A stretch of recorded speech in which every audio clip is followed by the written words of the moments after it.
balik lagi di channel aku, Danis Teraza.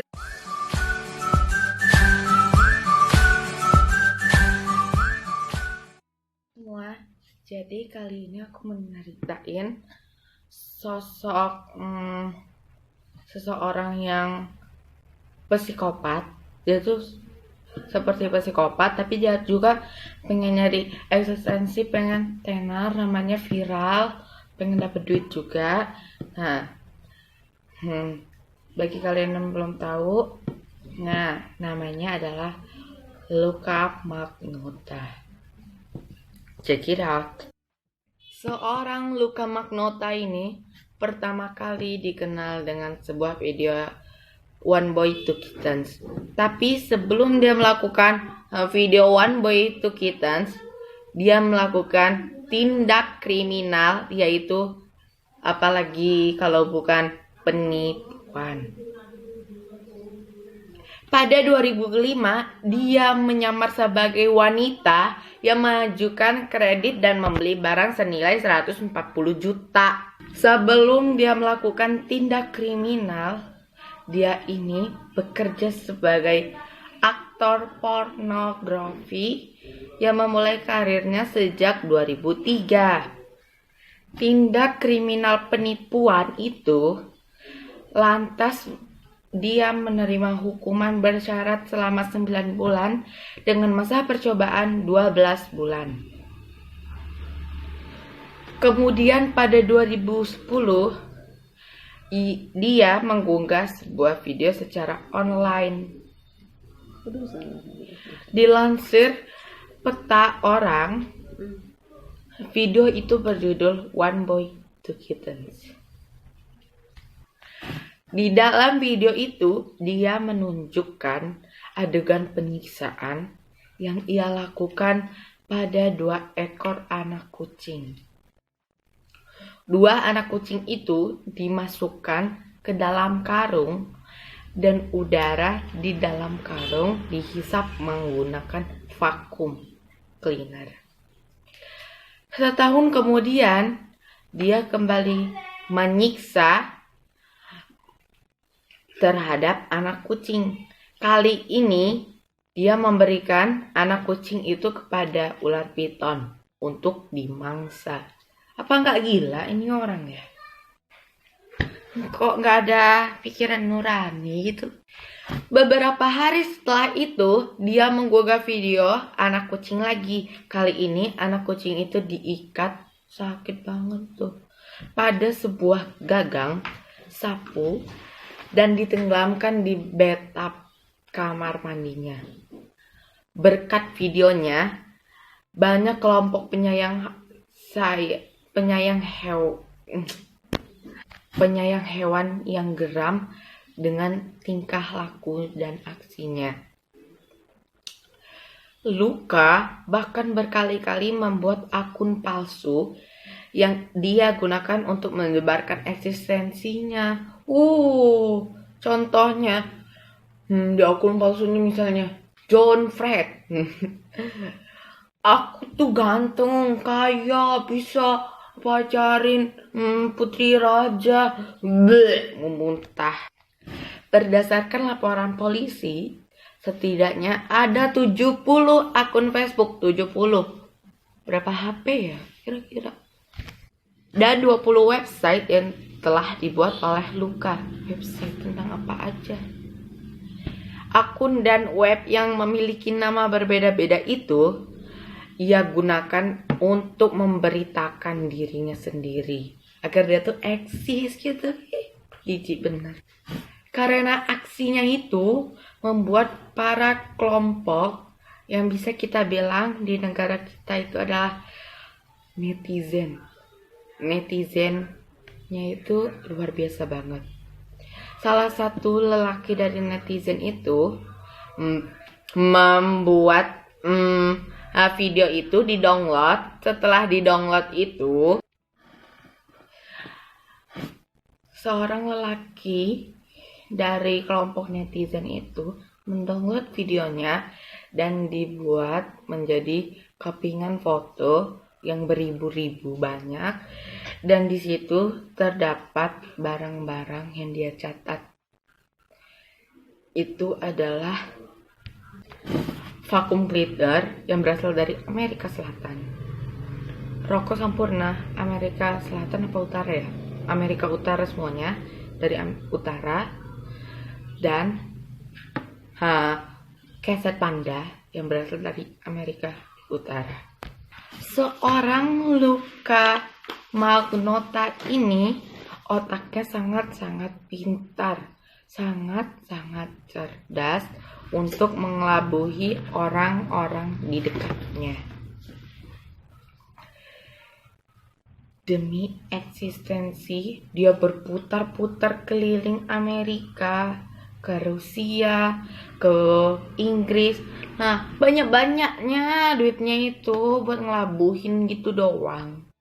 Ya, di dalam video itu, jika didengar dengan seksama, didengar-dengar oleh Fred, siapa itu namanya, terdapat suara dari orang Rusia. Nah, dari kelompok netizen Fred ini, mereka sepakat kalau Luka Magnotta berada di Rusia. Cuman diteliti lagi oleh seorang perempuan, temannya Fred, yang memiliki akun palsu di Facebook. Dia mengatakan itu adalah suara TV. Dan rupanya seorang Luka Magnotta ini jangan sekali-kali ditantang. Dia nekat buat akun palsu, masuk ke grup netizen itu. Dia di situ bilang, "Hei kalian semua pecundang, nih aku Luka Magnotta, kejar aku kalau bisa." Nah, dia menantang, dan dari 10.000 anggota grup itu semuanya geram dengan aksi Luka Magnotta. Itu belajar ya. Dilansir dari Intisari, peristiwa itu terjadi pada 2002. Luka pernah berbilang di grup itu kepada seorang perempuan yang bernama Thompson itu.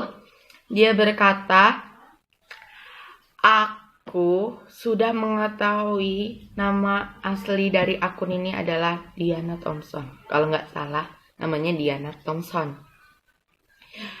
Terkagetlah semua, hingga si Fred yang memiliki akun palsu juga, temannya ini, kaget dari seluruh grup itu.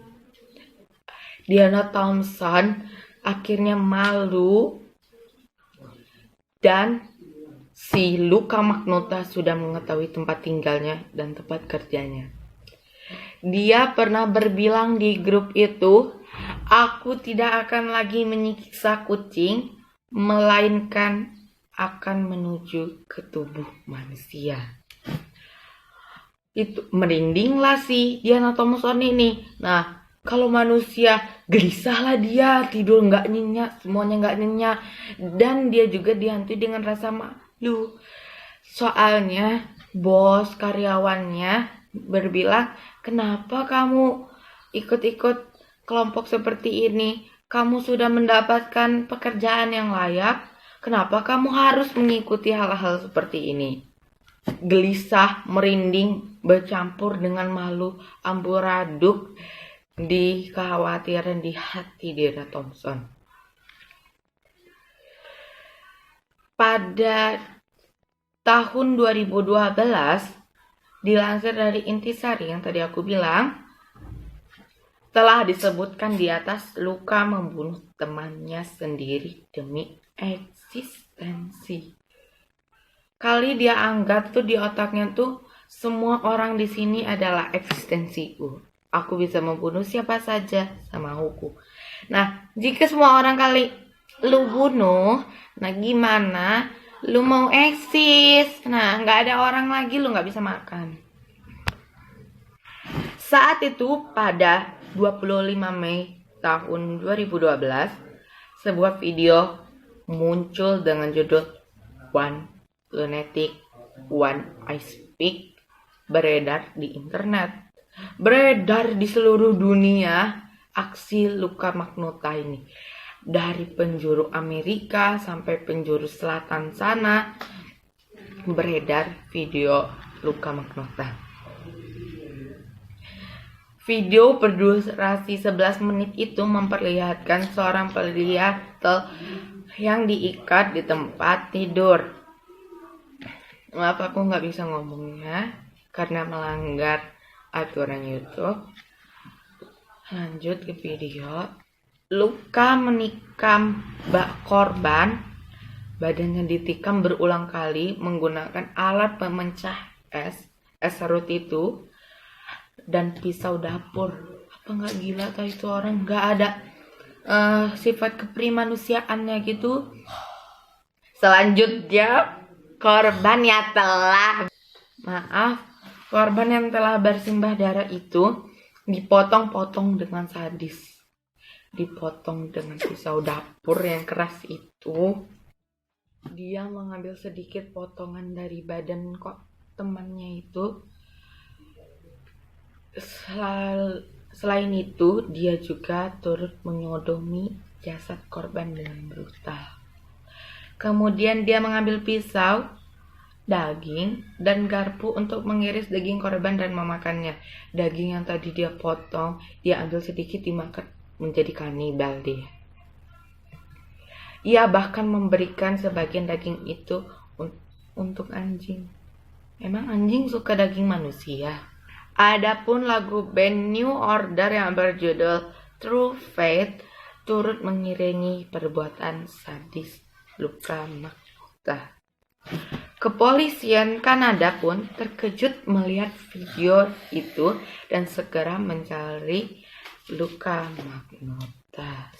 Lalu pada 29 Mei 2012, polisi menerima laporan kehilangan. Ling John dilaporkan hilang oleh beberapa temannya. Dia terakhir dilihat pada 24 Mei 2012.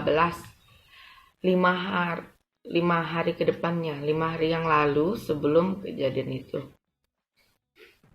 Bersamaan dengan laporan itu, sebuah paket yang berbau sangat busuk dengan simbol hati berwarna merah diterima di Markas Nasional Partai Konservatif Kanada. Paket itu berisi, akan kita lanjutkan di part kedua soalnya ceritanya sangat panjang. Tunggu ceritanya ya. See you next time. Jangan lupa di subscribe.